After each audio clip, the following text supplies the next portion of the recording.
Eu quero aproveitar este vídeo para vos falar muito rapidamente sobre algo que eu considero extraordinariamente importante, mas que por vezes muitos programadores esquecem, que é a criação de pseudocódigo. O que é basicamente o pseudocódigo? Bom, como o próprio nome indica, é código que não é executável, mas que tem uma finalidade muito importante, que é o facto de nós podermos descrever aquilo que pretendemos que o nosso código que iremos escrever a seguir possa produzir, e nessa circunstância a escrita de um bom pseudocódigo pode significar a poupança de imenso tempo. Reparem, por exemplo, aqui no meu Visual Studio Code, onde eu tenho aqui uma espécie de um projeto, okay, que na prática é um projeto, mas não tem rigorosamente nada. Reparem, estas páginas que aqui estão, ou estes fecheiros, não têm rigorosamente nada, foi apenas para dar aqui um aspecto visual, e depois tenho até aqui, inclusive na pasta dos assets também, pastas vazias, com o CSS, JavaScript e as imagens. Eu normalmente utilizo uma metodologia que é acrescentar nos meus projetos uma pasta chamada material. Obviamente poderia chamar-lhe lixo, chamar-lhe outra coisa qualquer, mas é normalmente a pasta onde eu deixo ficar alguns fecheiros, normalmente, por exemplo, fecheiros de tratamento de imagem, todos os fecheiros que estão de alguma forma relacionados com o desenvolvimento deste projeto, eu descarrego-os dentro dessa pasta material. E, para além de todos os fecheiros que eu possa eventualmente receber por e-mail com instruções sobre o que é suposto uma determinada aplicação fazer, eu crio dentro desta pasta alguns fecheiros meus.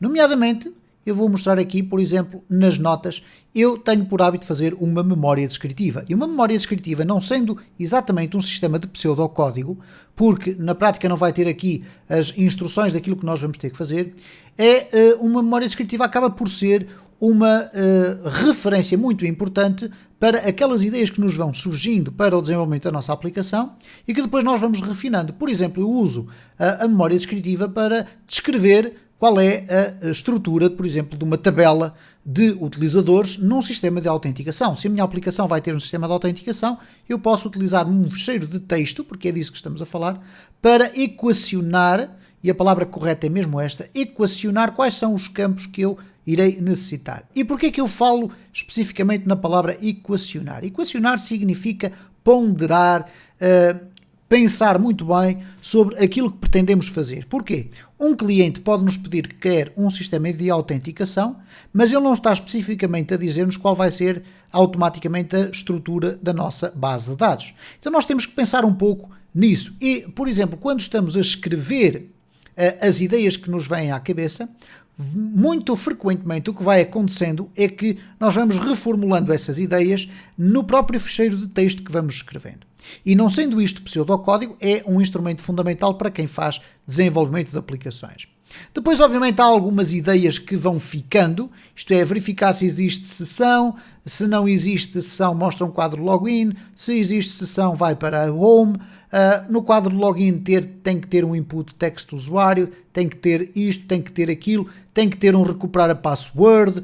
Portanto, estes mecanismos que eu aqui tenho descritos, e que são apenas como exemplo, seriam aquelas referências que eu iria escrever antes de começar a escrever qualquer peça de código, ok? Eu posso até inclusive criar logo a estrutura de todos os fecheiros que vou usar, ou da maior parte dos fecheiros que eu vou usar. Mas antes de me lançar na escrita do código, normalmente eu faço uma memória descritiva. Depois da memória descritiva podem acontecer exatamente aquilo que se aproxima mais de pseudocódigo, isto é, eu ter uma lista de tarefas, é algo que eu costumo fazer. Imaginem que eu tenho uma função e dentro dessa função vão acontecer um determinado conjunto de etapas. Okay? Vai haver, por exemplo, uma análise se os campos de um determinado formulário estão preenchidos, etc, etc. Então, normalmente eu coloco aqui essas notas, lista de tarefas a realizar, verificar se os campos estão preenchidos, depois validar os campos, por exemplo, relativamente ao seu tamanho, ao seu comprimento, verificar se já existe um usuário com o mesmo nome, etc. E guardar o usuário. E reparem que eu simplifico a escrita, não estou muito preocupado com frases completas e que façam um sentido literal em termos gramaticais. Não interessa. O que interessa é que sejam referências que nós consigamos interpretar rapidamente e que nos ajudam depois, a posteriori, a construir o nosso código. E pseudocódigo é muito isto que aqui está, que é dentro da própria função, eu antes de começar a escrever o código, porque o código exige um conjunto de atenções diferentes do pseudocódigo. O pseudocódigo é um texto que nós podemos escrever de qualquer maneira, mas o código não, exige a construção então de instruções devidamente escritas em termos de sintaxe. E normalmente o que é que eu faço? É óbvio que eu não vou escrever num fecheiro de texto, dentro do próprio fecheiro, por exemplo, eu vou aqui aproveitar e copiar isto. Vamos imaginar que nós tínhamos aqui dentro do fecheiro index, ok? Que seria aqui um fecheiro de PHP. Vamos aqui colocar as tags de PHP. Eu iria ter aqui uma função function teste e eu queria que esta função executasse um conjunto de operações. Então o que eu vou fazer é colocar aqui o meu pseudocódigo, escrever o meu pseudocódigo. Mas uma vez que ele gera erros, o que é que normalmente fazemos? Podemos tirar partido da utilização de comentários que neste caso não têm qualquer espécie de problema aqui, ok? Apesar de estarmos a ter aqui erros, não há problema nenhum nisso, nós estamos aqui apenas para exemplificar e para chamar a atenção para este aspecto, é a criação de pseudocódigo. Porque é que este pseudocódigo vai ser importante? Porque à medida que eu vou estando a escrever o pseudocódigo, eu vou estando a pensar na forma como eu quero que a minha aplicação execute o seu fluxo de código normal. E muitas vezes o que vai acontecer aqui, poderia acontecer o seguinte: o usuário já existe, mensagem de erro, mas atenção, agora lembrei-me, então voltar ao quadro de novo usuário. E seria algo que eu eventualmente me iria esquecer de fazer quando eu estivesse a criar o meu código. Temos aqui uma mensagem de sucesso e eventualmente a seguir saltar para a tabela, tabela de users, por exemplo.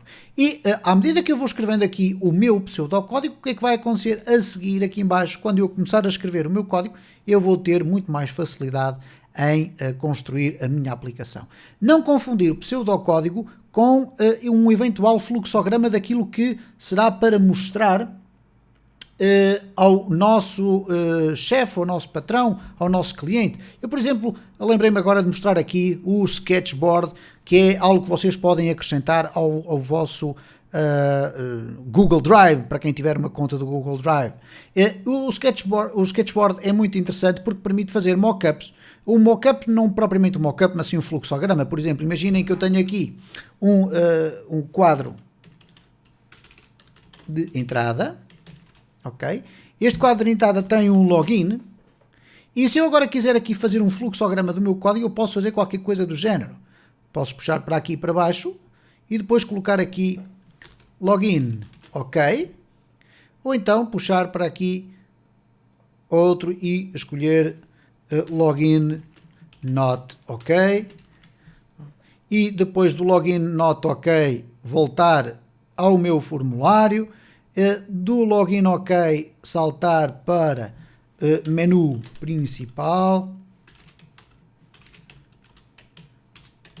e por aí fora. Isto, no entanto, não é pseudocódigo, isto é apenas um fluxograma da nossa aplicação. Posso, inclusive, aqui, no caso desta ferramenta, escolher cores diferentes para evidenciar aquilo que eu pretendo fazer. Isto é muito bonito, se vocês quiserem, de facto, exemplificar à vossa equipa de desenvolvimento o que é que se pretende com esta aplicação, mas não é pseudocódigo. Pseudocódigo é, então, aquilo que eu estive aqui, de alguma forma, a sensibilizar e aquilo que eu acho que, em muitos casos, faz com que vocês, como programadores, acabem por ter erros na vossa aplicação. Porquê? Porque não pensaram o suficiente antes de começar a escrever o vosso código. Fica aqui a sugestão: pseudocódigo sempre que for possível, ou, no meu caso concreto, sugiro mesmo sempre antes de construírem o código da vossa aplicação.